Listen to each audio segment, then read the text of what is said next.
Hi, this is Dina LaPolte, entertainment lawyer and author of Street Smart, Succeeding in a Man's World. You're listening to the Your Morning Coffee podcast with my friends Jay Gilbert and Mike Etchart. Congratulations on your 300th episode.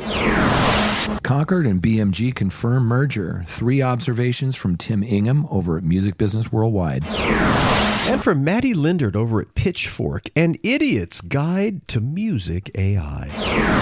Also from Tim Ingham from Music Business Worldwide, Universal is selling 50% of its Spotify stake, generating around $1.4 billion.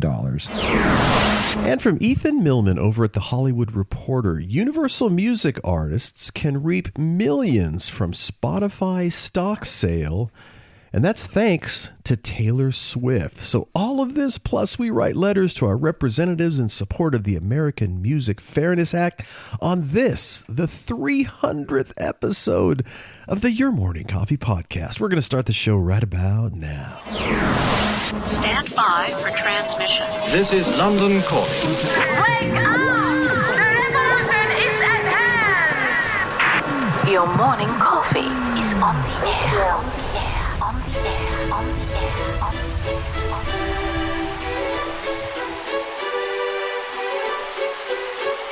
Standing by.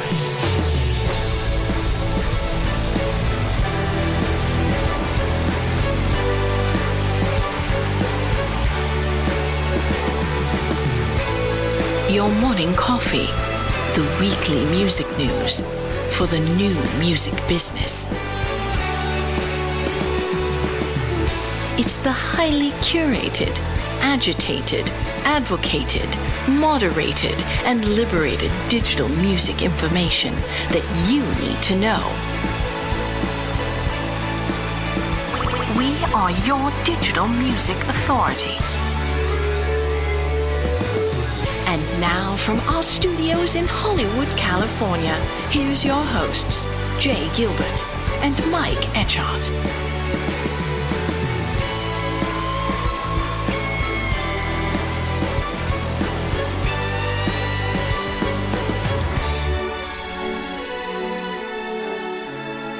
Wow, thank you so much, Dina LaPolte, for that really cool intro. And this is our regular episode number 300. And I think we've done about 30 or so bonus episodes. But congratulations, my friend, 300. Oh, dude, it's been so fun. And you look back and you're like, really? 300? You know, I remember kind of inching through the first couple of episodes and trying to get our feet wet and doing all what that. A train wreck. Not train wreck, but train incident. We'll just leave it at that. Okay. We'll leave it at that. Well, by the way, there's a Your Morning Coffee special episode. It's a conversation with Jeffrey Smith. He's over at Alliance Entertainment. It is now live.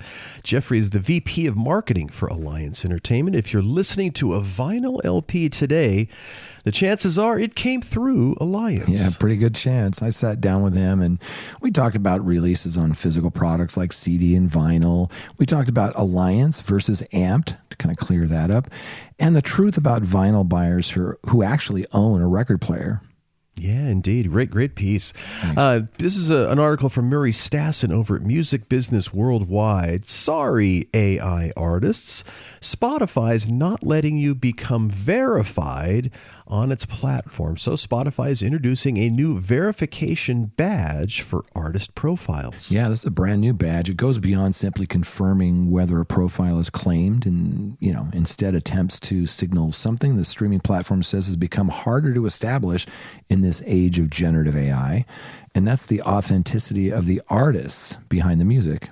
Yeah, the new Verified by Spotify badge announced this last Thursday will appear on artist profiles and next to artist names in search, marked by a light green checkmark icon. Yeah, not to be confused with another one.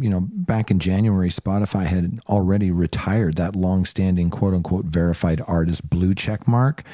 And that simply indicated that an artist had claimed their profile and replaced it with a quote-unquote registered artist label. So in other Spotify news, Spotify users can't sue over discovery mode payola accusations, a judge says. And that's a story by Bill Donahue over at Billboard.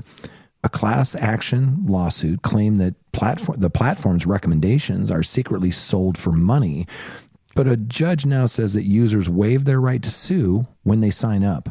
Yeah, a Spotify user who sued the company over accusations that Discovery Mode is a modern form of payola cannot pursue those claims in federal court, a judge says. Yeah, Genevieve Capolongo filed a widely publicized class action lawsuit last fall, claiming in that lawsuit that Spotify's recommendations tools are a deceptive pay-for-play program that allows labels and artists to secretly pay to promote their music. Well, but in a new ruling, a federal judge says there's just one problem. All Spotify users waive any right to sue the company when they sign up for the service. Under the streamer's terms of service, all disputes must instead be handled via private arbitration. Yeah, super interesting. And there were a couple of stories about generative AI and some of these companies that are now moving to block it. And the first one was from Tim Ingham. Lots of stuff from Tim this week. He was really busy. And the headline was, Believe and TuneCore are blocking distribution of generative AI tracks made on quote-unquote pirate studios like Suno, their words, not ours, while linking new partnerships with 11 Labs and Udio. So Believe has unveiled a significant update to its generative AI policy, one that simultaneously hardens the company's stance on unlicensed music, from AI platforms while deepening its investment in these other AI tools. On the first front, Believe and its global platform for self-releasing artists, that's TuneCore, of course, are automatically blocking the distribution of AI-generated tracks, partly or fully produced on unlicensed pirate studios. Yeah, so speaking to Music Business Worldwide, Believe founder and CEO Denis Latagaeri reveals that Believe, including TuneCore, has deployed generative AI detection technologies whose capabilities have become 99% reliable, enabling them to identify the specific AI model and platform that spawned any given track. When said model and platform is identified as originating from an unlicensed service, Believe and TuneCore will block distribution of any content. In other news from Spotify, the headline from Murray Stassen over at Music Business Worldwide was Spotify's subscriber base grew by 3 million to 293 million in Q1, and that Spotify posted an $837 million operating profit just for the quarter. And so everybody's on the same page with this. We're talking about monthly active users, and Spotify's total monthly active users, which combines paying users and the ad-supported users, that grew 12% year over year to 761 million. And here's how that breaks down. That's 293 million paid or premium users, 293 million. Then you add on to that 468 million free / ad-supported subscribers, and that equals 761 million combined. And that is a big number. So Spotify saw its global premium subscriber base grow to, as Jay said, to 293 million paying users in Q1. The company also achieved record quarterly operating profitability in the 3 months to the end of March. Right, and you're calling out premium. So that premium, that's that paid subscriber base at the close of Q1 was up about 3 million net subscribers to, 290 million that Spotify counted at the end of the prior quarter, Q4 of 2025. Wow, pretty amazing. Yeah. Indeed Spotify news, this one from Tim Ingham over at Music Business Worldwide. Universal is selling 50% of its Spotify stake, generating around $1.4 billion. So Universal Music Group, again, will sell half its equity stake in Spotify and use the proceeds to help fund an expanded share buyback program totaling $1.17 billion. The company confirmed last week on Wednesday alongside its Q1 2026 results. Yeah, the press release that UMG sent out last Wednesday said that consistent with the company's approach to artist compensation, artists will share in the proceeds. That's really important. UMG's share will initially be directed towards its buyback program. That commitment to artist participation in any Spotify sale dates back to 2018. Which leads into the next story from Ethan Millman over at The Hollywood Reporter. Universal Music artists can reap millions from Spotify stock sale thanks to Taylor Swift. That's the title of the article. So years ago, as part of her negotiation process to sign with UMG, Swift demanded that the company pay out artists, regardless of debts they may have to the company, if UMG ever sold off its Spotify stock. Well, they just did. So Universal Music Group confirmed Wednesday, like we just said, that it would be selling half of its 3% stake in Spotify. 3% doesn't sound like a lot, but that deal was worth as much as $1.4 billion based on Spotify's valuations as of April. And thanks in part to Taylor Swift, all of UMG's roster of artists, they stand to be cashing in a bit on this too. The article says how Swift has anything to do with this windfall is a bit complicated and goes all the way back to the major record label's original licensing agreements with Spotify from the late 2000s, which got the company's stock in the then fledgling streaming service. Right. So let's give credit where credit is due. You know, as Music Business Worldwide reported back in 2016, like 10 years ago, you know, with no legal requirement, that's easy for you to say, to do so, Warner Music Group and Sony Music Group had both committed to doling out some of its profits to its artists if they sold their Spotify stock. UMG confirmed it would do the same thing nearly 2 years later, about a month before Spotify's IPO. Right. So Taylor gets more crucial here in the specifics. Sony sold first, selling off a portion of its Spotify stock after the IPO in April of 2018. Warner did the same a few months later, selling the company's entire Spotify stake. Right. But the two companies, their methods of payment had a significant difference. When Sony paid out, it ignored whether or not an artist was recouped, meaning that Sony acts got paid regardless on if they owed the label money on their record deal.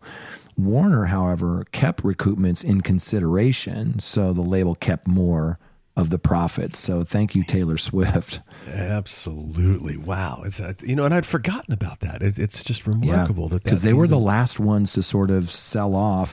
It was a 10% stake in Spotify that all three combined had. And it doesn't sound like a lot, but you know, that 3% equaled $1.4 billion. Suddenly you're talking about real money. That's exactly right. Hey, let's thank our sponsors, Jay, because they really do so much for us to get the show on the air. We certainly appreciate their participation as always. Support for the show comes from Hypebot. Since 2004, Hypebot has chronicled the new music industry and the trends and technologies that are changing how music is discovered, consumed, marketed, and monetized. Founded by Bruce Houghton, Hypebot is edited by touring artist and publisher Jeremy Young and supported by live music discovery and marketing platform Bands in Town. Yes, sir. Bands in Town. Now over 100 million live music fans trust Bands in Town to get personalized concert alerts, recommendations, and messages from their favorite artists. It's the #1 artist services platform connecting over 700,000 artists with their superfans.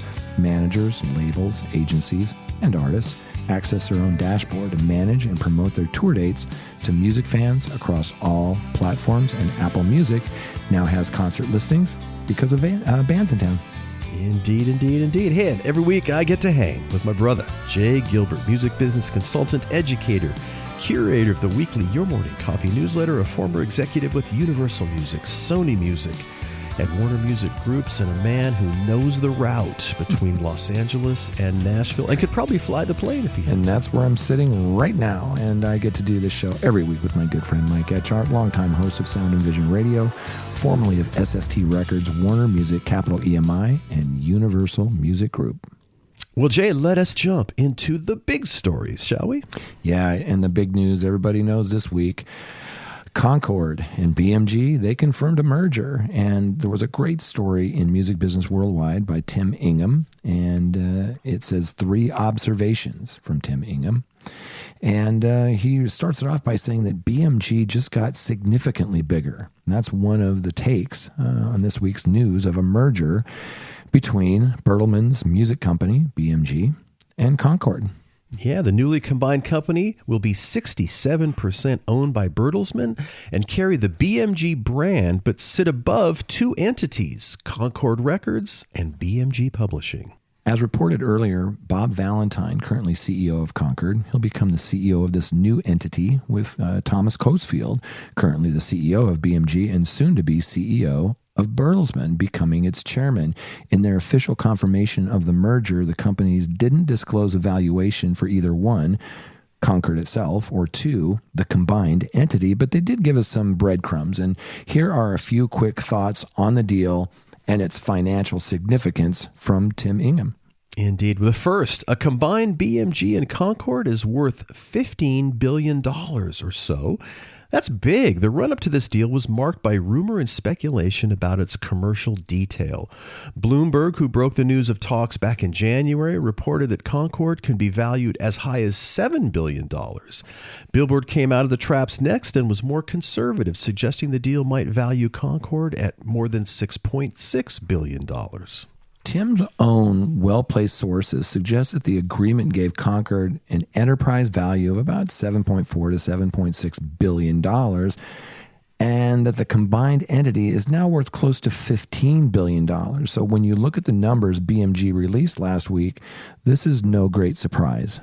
No, according to the official press release, BMG and Concord forecast that combined they will generate over $730 million in EBITDA this year. And of course, the acronym EBITDA stands for Earnings Before Interest, Taxes, Depreciation, and Amortization. Yeah, sources close to the situation suggest that BMG and Concord's profitability is surprisingly similar as things stand, and we already know that BMG generated $321 million in adjusted EBITDA last year. So if Concord and BMG each make up half of that $730 million figure, then that's a 20x multiple, which would get us to about $14.6 billion. Yeah, Tim's sources suggest that, complete with that 20x multiple, is in the ballpark of what went down. Most of the value of this, about $15 billion merger, therefore seems wrapped up in a stock swap.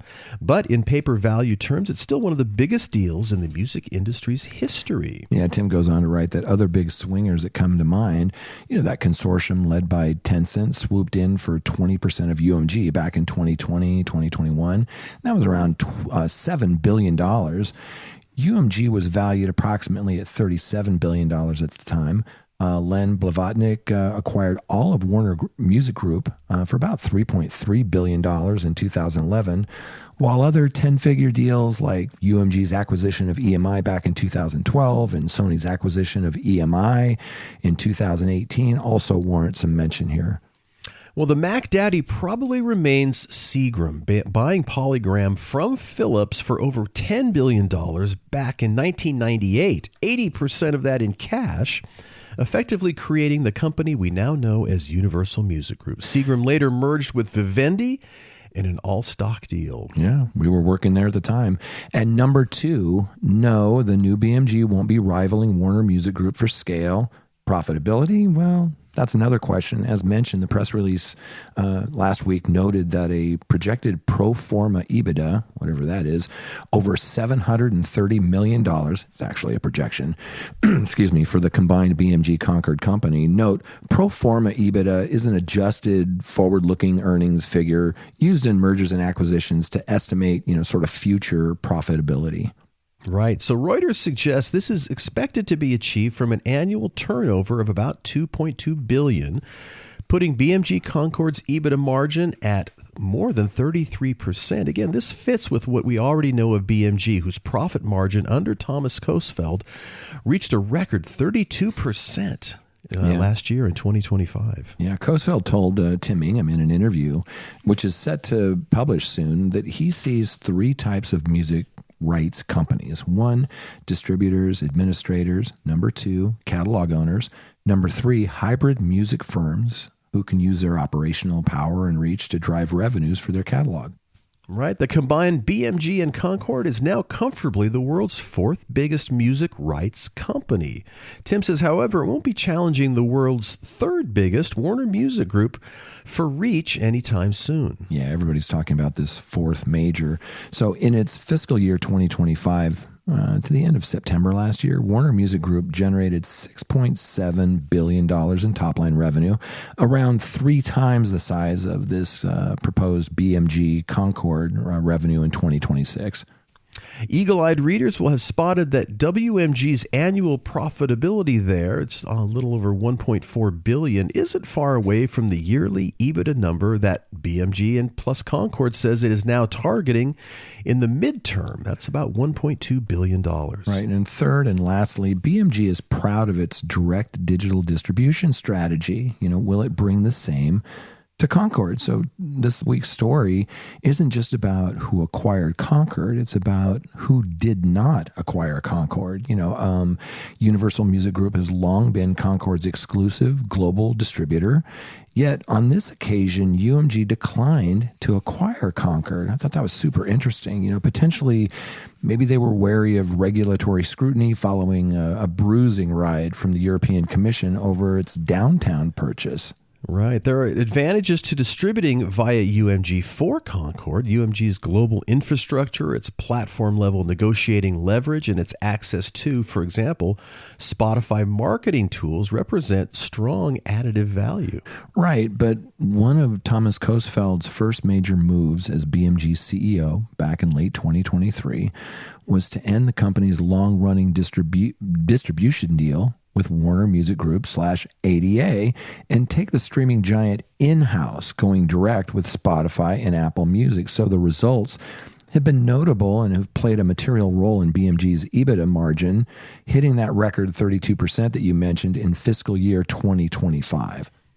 Well, don't be surprised to see BMG now migrate Concord's digital distribution onto its own direct infrastructure over time, replicating the margin-boosting playbook. Physical distribution, though, well, that is a different matter. That's right. And finally, Concord's overwhelmingly catalog-heavy repertoire, some 85% of its revenue is from catalog, vinyl, CD, etc., and that's a vital revenue engine. So BMG already runs its physical recorded music business through Universal. I now expect that relationship to deepen rather than dissolve. Big news this week. Yeah, that is huge, huge news. Well, our next story, it's from Hattie Lindert over at Pitchfork, an idiot's guide to music AI companies. So what's the difference between Udio and Suno? What the hell is Boomi? Look no further than this comprehensive rundown. And it really is a comprehensive rundown. We're just going to run through a few of them, but you really need to see the whole piece, either at Pitchfork or in your morning coffee from Hattie Lindert, as you mentioned. So she writes that we've come a long way since fake Drake. AI-generated music was once the territory of meme doom scroll fodder and Grimes' relentless techno-optimism screeds. Now it represents a rapidly growing sector of the industry and platforms successfully shooting AI-generated country, rock, R&B, and gospel songs onto the charts. Right. So this onslaught has led to a musical chairs of lawsuits and settlements and occasionally partnerships between the big three labels and the AI startups attempting to crib their artists' styles. Hattie writes, in the name of clarification and a little goddamn transparency, we've gathered a brief rundown of the key players in the new AI music boom and the artists, private equity firms, and labels swinging open the door. Right. So let's kick it off with Suno. She asked, when did it launch? Well, it's only been since December of 2023. Who's behind it? Mikey Schulman, of course, and others. And what's the elevator pitch? Make any song you can imagine. Suno's website touts in glowing white letters, though Imagine is doing some heavy lifting here. Telekinesis is often quite afoot on the platform. It relies on a bank of keywords, partially informed by a list of favored genres when you select those when you sign up, which its deep language learning model then translate into rhythm, vocals, instrumentation, and mood.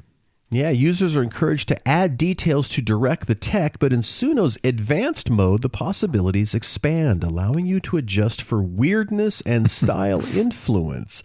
Whatever the success rate, the churn potential is infinite. The platform claims to make around 7 million songs per day. Wow. Right, and then it says walled garden model. And the answer is no. And unlike Udio, which ceded some of its distribution capabilities on the way to appeasing the majors, Suno has stood by its right to let users download whatever they create. Right. She says, any other claim to fame? Suno is far and away the most visible AI company in the industry right now, in no small part because of its headline-making investments. The Mississippi songwriter behind Zanaya Monet, an AI artist a la Lil Miquela, or the ill-fated dog whistle FN Mecca, all use Suno. So does the fully AI band Breaking Rust. It's also the platform that birthed We Are Charlie Kirk, the heavily memed 2025 memoriam track that topped Spotify's viral 50 chart. Right. She asks, has it been sued yet? Yes, and plenty. Universal and Sony both still have active copyright infringement suits against Suno, but a recent settlement with Warner Music Group could mean more boardroom handshakes are imminent. So which labels and artists have they partnered with? Well, Warner's settlement arrived as a licensing partnership. Although it's not technically an official opt-in, the label, of course, represents artists like Dua Lipa, Charlie XCX, and Dijon, meaning Suno could train on all of their music. Right. And the second one we're going to talk about today is Udio. And when did that launch? Well, April 2024. Who's behind it? Well, it's a cohort of former Google DeepMind researchers and significant financial backing from venture capital firm Andreessen Horowitz. So what's the elevator pitch? Like Suno, Udio promises fully realized, high-speed generated music based off a library of text prompts. Ask for a Sabrina Carpenter track about foreplay that sounds like it was written by the Red Hot Chili Peppers, and you'll have multiple demos to choose from in mere minutes. So is that a walled garden model? Yeah, but look at the lawsuit and a settlement for an undisclosed, likely ungodly sum to get them to raise the drawbridge. Any other claims to fame? Well, BBL Drizzy, Metro Boomin's viral 2024 diss track, that was created on Udio, and will.i.am and Common are among the platform's angel investors. And has it been sued yet? You bet. Udio and Suno share custody of the copyright infringement lawsuit brought by Universal, Sony, and Warner. So, which labels, artists have they partnered with? Well, Warner and Universal have both settled with the company since they sued. Chalk it up to Udio's cannily crafted messaging, which focuses itself as a fan-driven remix platform, all while the remix album and dance music writ large has become more popular than ever. Right, and that's behind that walled garden. The next one is Boomy. We've talked about that. When did that launch? 2021. Who's behind it? CEO Alex J. Mitchell. He has roots with digital distribution platform Reverb Nation. His co-founder Matthew Cohen Santarelli, a former music consultant who specializes in copyright, he serves as a COO. What's the elevator pitch? Well, Boomy squarely advertises itself to beginner writers with little or no experience. Still, the features, they're not quite as intuitive to the average idiot savant producer, as you might imagine. Instead of running a two-step generation system like Udio or Suno, Boomy builds songs off a variety of toggle choice elements like mixing, tempo, genre, instruments, and vocals. If you're not ready to make that many choices, you can quickly make a track with a standardized genre preferences like the completely egregious global groove, which purports to cover Latin pop, reggaeton, ska, and Afrobeats. Right, and is that a walled garden model? Well, yeah, it is. If you're a free subscriber. Although Boomy often reiterates its legal rights to its library of sounds, you'll have to shell out $10 a month to download up to 10 of your creations, only half of which you can legally distribute per month.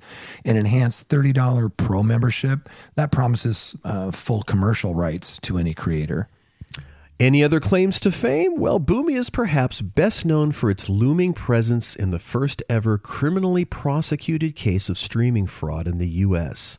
You might remember back in 2024, a man named Michael Smith was indicted on fraud charges, with the government alleging that he made more than $10 million between 2017 and 2024 off fake streams accrued through bot battalions trained to repeatedly play the AI-generated tracks he made on Boomy. Yeah, now he's serving time. He's the first one convicted of streaming fraud. Has it been sued yet? No, but the optics of the Michael Smith case certainly weren't great. So which labels and artists have they partnered with? Boomy was the first AI generator to ink a major label deal. No surprise it's with Warner, the most sort of AI lenient of the three majors. Yeah, well, let's talk about 11 Labs. So when did that launch? Well, back in January of 2023. And who is behind it? Well, former Google machine learning engineers.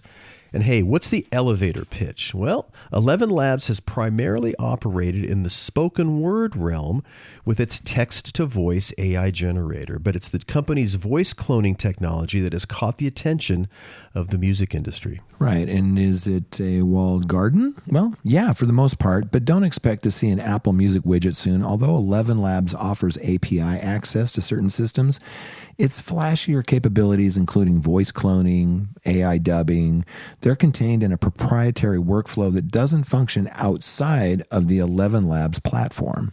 Right. Well, any other claims to fame? Well, in January, the platform released an album touting its music possibilities, populating the track list with an assortment of clone vocalists, including Liza Minnelli. As Minnelli said in a statement, "I grew up watching my parents create wonderful dreams that were owned by other people. 11 Labs makes it possible for anyone to be a creator and owner." Yeah, and has 11 Labs been sued yet? Well, in August of 2024, a collective of voice actors, they sued 11 Labs for allegedly cloning voices without consent by using copyrighted audiobooks as training materials. So which labels has 11 Labs partnered with?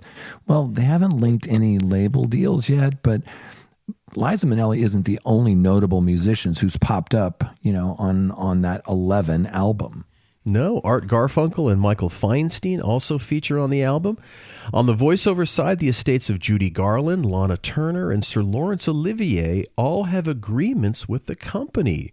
Others listed in the Pitchfork piece: Clayvision, Splice, Music Flamingo, Loudly, and Sounddraw. Yeah, it's a really good overview of these AI companies and sort of where they stand today. So definitely check that one out. And it is a confusing world. There's a lot of different stuff going on in that space. Yeah. And this is a really nice piece that just kind of gives you a little overview. Yeah, and they're not created equal. Absolutely. So our final piece, this is super important and something Mike and I really support strongly.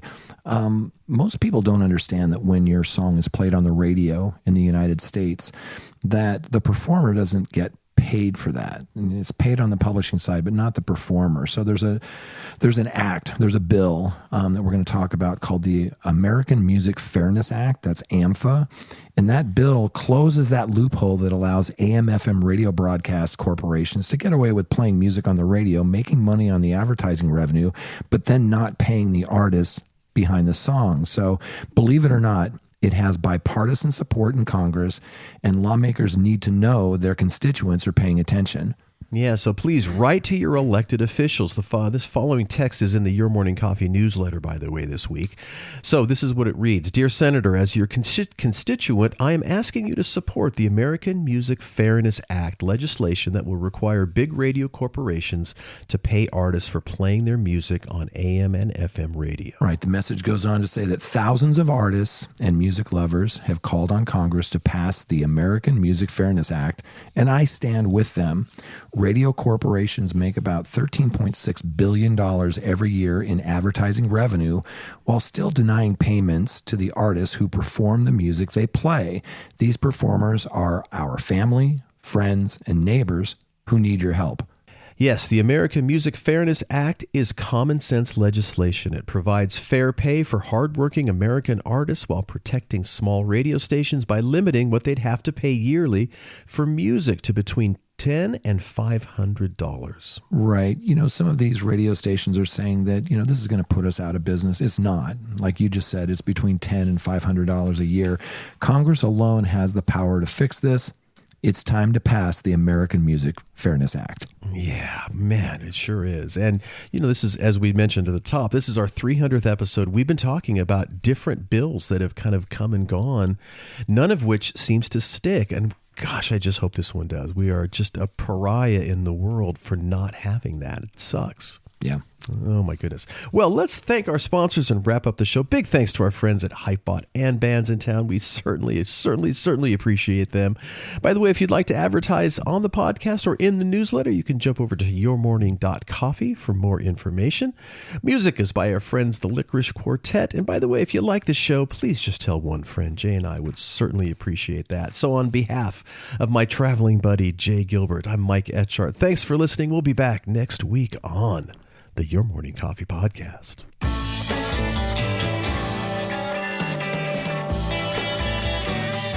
You've been listening to Your Morning Coffee, the weekly music news program for the new music business. Join Jay Gilbert and Mike Etchart next time for the digital music news you need to know.